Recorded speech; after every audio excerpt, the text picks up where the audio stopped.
नमस्कार। News of Gandhinagar daily headlines today. Israel Iran વચ્ચે ભયાનક સ્થિતિ, ફ્લાઇટ કેન્સલ થતાં 61 ભારતીયો ફસાયા, ભારત પાસે મદદ માંગી। અમદાવાદ પ્લેન ક્રેશ, મુસાફરો જ નહીં તમામ મૃતકોના પરિજનોને અપાશે ₹1 કરોડનું વળતર। ગુજરાતમાં આગામી 5 દિવસ ભારેથી અતિભારે વરસાદની આગાહી, 15થી વધુ જિલ્લામાં યલો ઓરેન્જ એલર્ટ।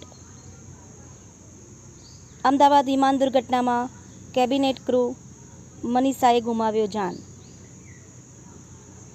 પટના કોલેજમાં ભીની થઈ સાથીઓની આંખ। પ્લેન ક્રેશનો તપાસ રિપોર્ટ 3 મહિનામાં સોંપાશે, દરેક એંગલથી તપાસ થશે, એવિએશન મિનિસ્ટર। ઇઝરાયલ ઈરાન વચ્ચે ભયાનક હુમલા વધતા ભારતીયો સાવધાન, દૂતાવાસે જાહેર કરી એડવાઇઝરી। તંત્રી લેખ: ઈરાન ઇઝરાયલ વચ્ચે યુદ્ધ કરતા ગ્લોબલ માર્કેટ હચમચ્યું।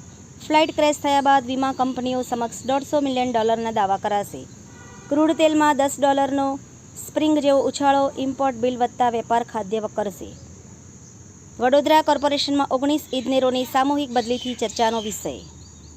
કથાની કથની, વાર્તાનું નામ વાત્સલ્ય, લેખિકા શ્રીમતી નિહારિકા અંજારિયા। વાંચવા જેવો લેખ, જાણવા જેવો।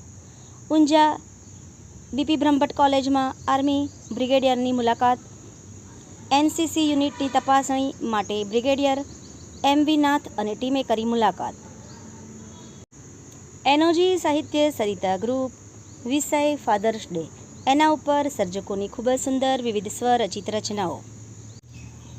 સાબરકાંઠા અરવલ્લી જિલ્લા ભારત સ્કાઉટ ગાઈડ સંઘની કારોબારી સભા નવા સર્કિટ હાઉસ હિંમતનગર મુકામે યોજાઈ। રાજ્ય સરકારની સંપૂર્ણ સજ્જતાથી નશ્વર અવશેષો સોંપવાની કામગીરી વધુ ઝડપી બની। કચ્છના લાખાપરમાં 5300 વર્ષ જૂની હડપ્પન સંસ્કૃતિના અવશેષ મળ્યા। કેરાલા યુનિવર્સિટીના ખોદકામ દરમિયાન મળી સફળતા। ડુપ્લિકેટ સોનાના દાગીના પધરાવી ઠગે અમદાવાદ રેલવેના ચીફ ટિકિટ ઇન્સ્પેક્ટરને ₹7 લાખનો ચૂનો ચોપડ્યો। લોક આરક્ષકની પરીક્ષા માટે તંત્ર સજ્જ। ગાંધીનગરમાં 29 કેન્દ્રો પર આવતીકાલે પરીક્ષા, કડક સુરક્ષા વ્યવસ્થા। 5 દિવસીય નિઃશુલ્ક યોગ શિબિર। સુરતના મોટા વરાછાની ટીપી સ્કીમ નંબર 94નો પ્રાથમિક નકશો જાહેર। તમામ બ્લોક નંબરવાળી જમીનમાં એક સરખી 40% કપાત મળશે। આભાર મીનાક્ષી રાવલ, ગાંધીનગર।